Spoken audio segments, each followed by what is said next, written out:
یتلو علیہم آیاتہ ویزکیہم ویعلمہم الکتاب والحکمہ. اللہ. اور یہ پیغمبر ان کو قرآن کریم کی تعلیم دیتے ہیں. حکمت جب کتاب کے ساتھ ہو تو علماء تابعین اور مجتہدین کہتے ہیں اس سے مراد سنت. حکمت کا لفظ جب کتاب کے ساتھ آ جائے تو کتاب اور سنت. حسن بصری اور امام شافعی کے اقوال موجود ہیں. حکمت جب علیحدہ آ جائے تو مراد فقہ ہے یا سلطنت ہے. یوت الحکمت من یشاء ومن یوت الحکمہ فقد اوتی خیرا کثیرا. اصول البزدلی میں قال ابن عباس الحکمہ ای الفقہ یا فقہ مراد. اور حدیث بخاری میں ہے نعمان بن بشیر کی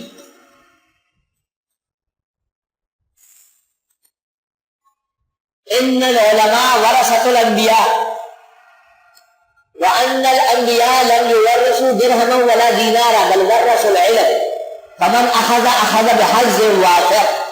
جس نے علم حاصل کیا اس نے بہت کچھ حاصل کر لیا. اللہ نے ہمیں آسمان و زمین کی بڑی عزت اجر ثواب انشاءاللہ تعالی نصیب فرمائے. لو الشکر والحمد. حکمت حضرت لقمان کے بارے میں حکمت اور طب کے معنی میں وَلَقَدْ آتَيْنَا لُقْمَانَ الْحِكْمَةَ أَنِ اشْكُرْ لِلَّهِ. لقمان کے بارے میں جو حکمت ہے سورہ لقمان میں وہ حکمت اور طب کے معنی میں. وَذُو الْقَرْنَيْنِ لَمْ يُعْرَفْ نَبِيًّا كَذَا لُقْمَانُ فَاحْذَرْ عَنْ جِدَالِهِ. بدء المعالی میں یہ شعر موجود ہے. بدء المعالی میں اہل سنت کے عقائد ہے. کہتے ہیں ذوالقرنین اور لقمان نبی نہیں ہے. اس میں خامخواہ باس نہ پیدا کرو. یہ نیک لوگ ہیں. وہ رحم دل مسلمان بادشاہ تھا اور یہ اعلیٰ صلاحیتوں کے مسلمان حکیم ہے. وذوالقرنین لم یعرف نبیًا كذا لقمان فاحذر عن جداله. اس میں خامخواہ باتیں نہ کرو. یعلمہم الکتاب والحکمت. اور یہ پیغمبر لوگوں کو قرآن اور سنت سکھائیں گے. آپ کا منصب ہے بہت بڑا. قرآن الکتاب ذالک الکتاب. اگر کوئی کتاب دنیا میں ہے تو یہ کتاب ہے. ذالک یہ بعید کے لیے آتا ہے. جب قریب کی عظمت بتانی ہو تو قریب کے لیے یہ وہ کتاب ہے.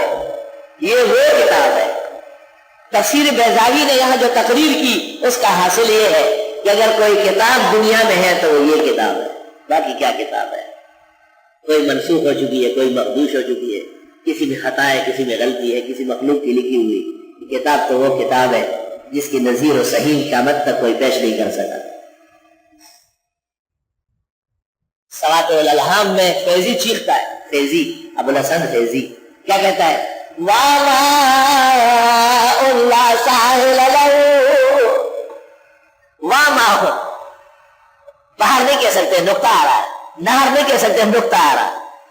ماں وہ دریا ہے لا ساحل لَهُ کیونکہ اس کی تفسیر میں نقطہ نہیں. بے نقط تفسیر لکھی. ظالم اتنا زبردست عالم ہے. ابوالحسن فیضی مبارک کے بیٹے ابوالفضل اور یہ فیضی مجدد اور اس کے اکبر بادشاہ کے دربار میں گفتگو ہوئی. مجدد نے کہا اگر علم سے کوئی نجات پا سکتا تھا تو آپ پا لیتے, لیکن علم سے آپ جہنم جا رہا ہے.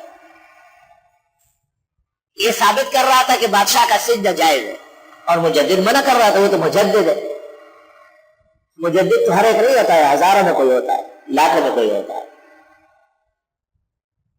جب مجدد چلا گیا تو اکبر بادشاہ کو اتنا اثر ہو گیا تھا کہ فیضی کو کہا کہیں ایسا نہ ہو کہ اپنے ساتھ مجھے بھی ڈبو دے. پہلی مرتبہ بادشاہ کو یہ بدگمانی پیدا ہو گئی کیونکہ مجدد نے ہلا کے رکھ دیا تھا اسے. یہ مکتوبات میں کلام موجود ہے. مجدد علیہ الرحمت شیخ احمد سرہندی